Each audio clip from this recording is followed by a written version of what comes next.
हिंदी साहित्य के इस सीरीज में हम पढ़ रहे हैं मैला आंचल पाठ 1 भाग 13। गांव के ग्रह अच्छे नहीं हैं। सिर्फ ज्योतिकी जी नहीं, गांव के सभी मातबर लोग मन ही मन सोच विचार कर देख रहे हैं गांव के ग्रह अच्छे नहीं हैं। तहसीलदार साहब को स्टेट के सर्किल मैनेजर ने बुलाकर एकांत में कहा है, 1 साल का भी खजाना जिन लोगों के पास बकाया है उन पर चुपचाप नालिश कर दो। बलाए बलाए से नोटिस 58B तामील करवा लो। कुर्की और इस्ताहार निकास करवाकर सरजमीन पर चपरासी को ले जाने की ज़रूरत नहीं। कचहरी में ही बैठकर गांव के चमार से अंगूठा का टिप लेकर ढोल बजाने की रसीद बनवा लो।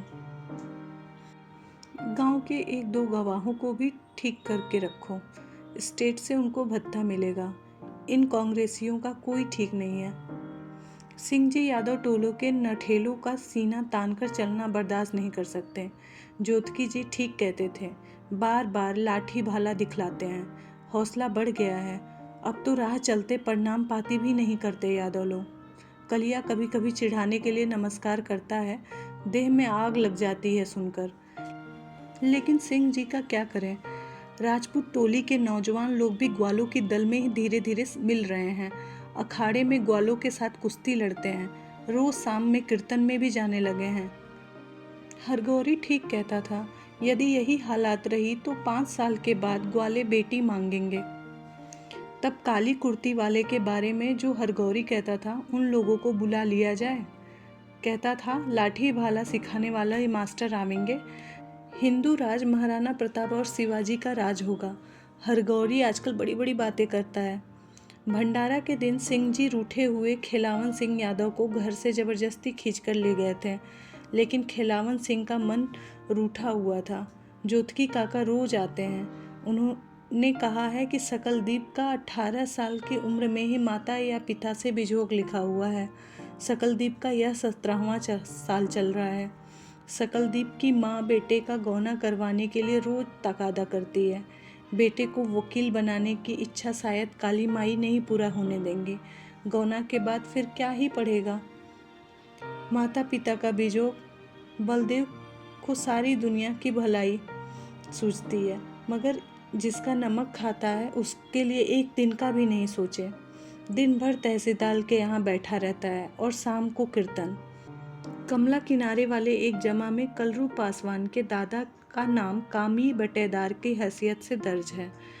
बलदेव से कहा कि कलरू से कह सुनकर सुपुर्दी लिखवा दो या रजिस्ट्री करवा दो, तो कान ही नहीं दिया। हलवाहा गोनाए तत्मा कल से हल जोतने नहीं जाता है, कहता है पिछले साल का बकाया साफ कर दीजिए तभी हल उठवाएंगे।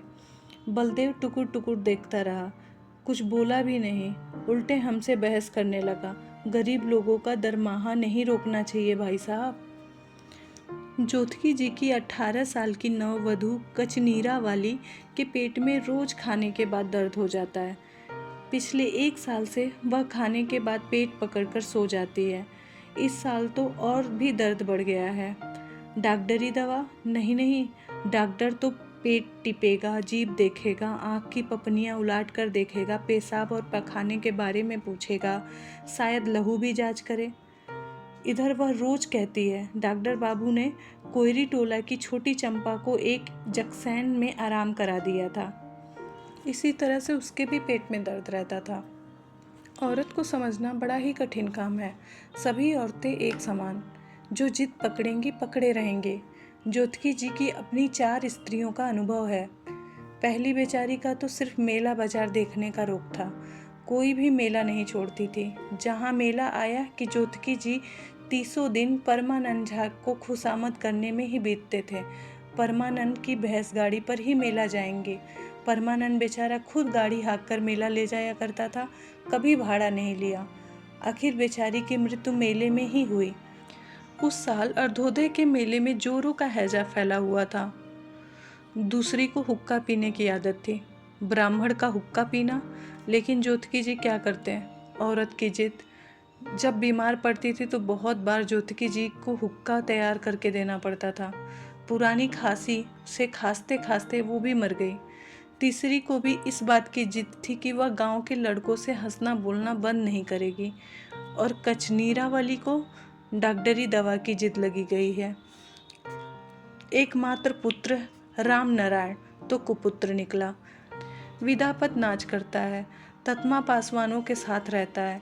सारी ब्राह्मण मंडली में उसकी शिकायत फैल गई है। कोई बेटी देता ही नहीं। ज्योतिकी जी क्या करें?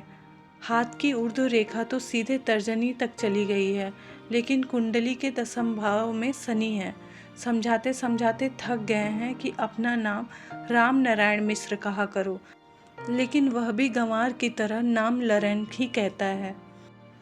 राम नारायण के साथ कंचीरा वाली को एक दिन अस्पताल भेज दो। घर पे बुलाने से तो डॉक्टर फीस लेगा। लड़सिंह दास गांव में घर घर जाके पंचों से कह रहा है, आचार्य गुरु आ रहे हैं। मठ का आधिकारिक महंत वही है, उसी को चादर टीका मिलनी चाहिए। महंत की रखैलिनी या दासिन को मठ के मामले में बोलने का अधिकार नहीं है। रामदास तो भैंसवार है।